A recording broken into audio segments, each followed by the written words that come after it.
Previously on Balls. Right, now we go hopefully live to the Kruger Park. I see Chris is trying to get that camera going. You battling there, boss? Yeah, man, this bloody technology. We out in the bush, so we're still learning.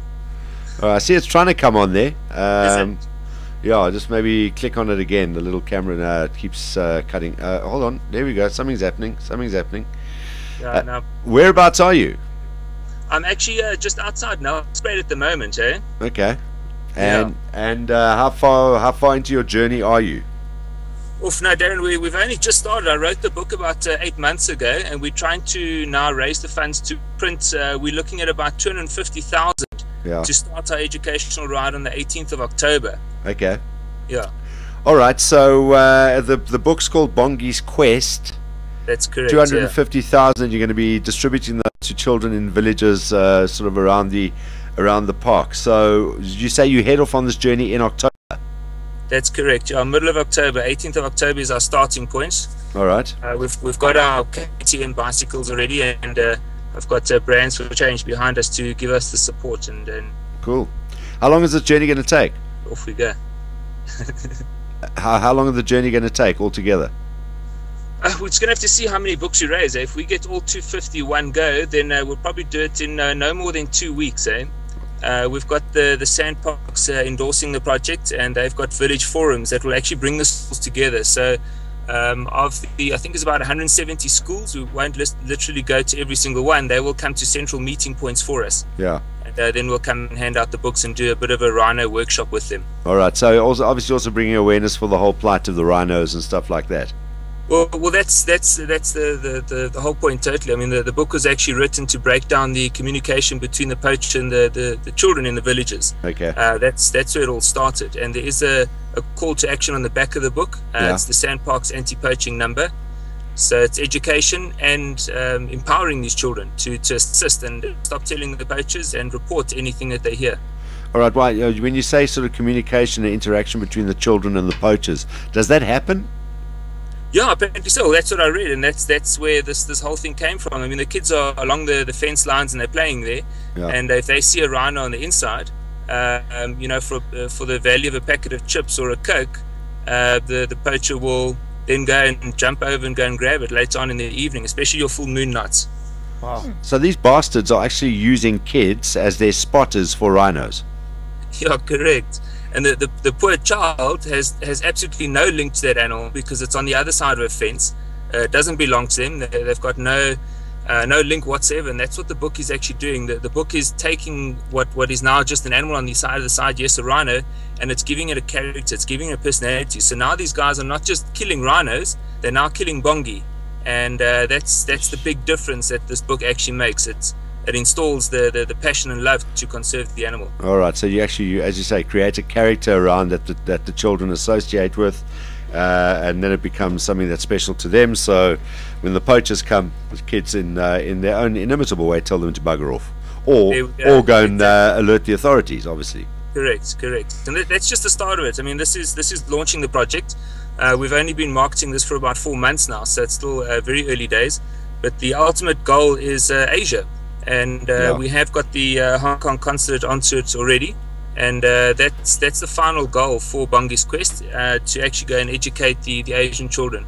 I've got Chinese books. I need to get a Vietnamese one as well, but that's where it needs to go. Yes, so doing this is going to slow down the process and definitely make a change, but without stopping the demand, really this is just going to carry on forever and ever and ever. And so that's my goal, is to actually stop the demand. So you're basically you're targeting the source all the way through to the final destination. There we go, yeah. All right. Well, that's an awesome project, an awesome cause, and we wish you all the best for your travels. And we look forward to catching up with you on your trip when you do go in October. Brilliant. Thanks a lot. Appreciate that. You don't have a couple of textbooks you could drop off there? Yeah, just contact the department and see if you can drop off that. You got a hairdryer for me? I'll fish them out the rivers. Yeah, there we go. You can drop off some textbooks while you're in Limpopo. Wow. Can I just ask Chris quickly before he goes, what inspired you to do this? Well, I've got kids of my own, and I'm coming from the game game ranger, game lodge industry, I obviously wanted to share my passion with them. And in looking for little storybooks about animals, everything was totally personified. And I wasn't really prepared to read them that, because then you got to just reteach them down the line. And so from a young age, I always told them stories about animals, just calmed it down to teach them, but always really wanted to write. And on coming out of the industry, I had a period to do a bit of soul searching, and this book actually just suddenly came out. But the intention was to write children's storybooks.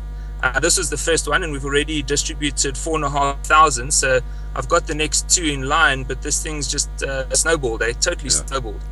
Can people buy it online as well? They can buy it at Amazon, but we are looking to get into retail as well. Okay. Because every book purchased provides a book on the back of that printed for either the Kruger ride, which is now, and we went, when that's finished, towards Asia. So every book purchased prints the second one as well. All right. I think we were chatting last week about creating a spot on our website for featured book of the week all the time. Oh, brilliant, man. And I know we had that book from what was his name now? Ross van Reenen. Yeah.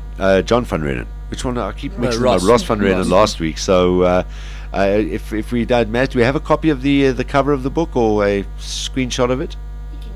Can you email us a copy of the screenshot of the cover of the book, and then we'll put it up on our website so people can know what to look out for. With pleasure. Thank you very much. And maybe a click through to your site, your website, which is what? I see there's a couple there. AfricanEducationalStories.co.za.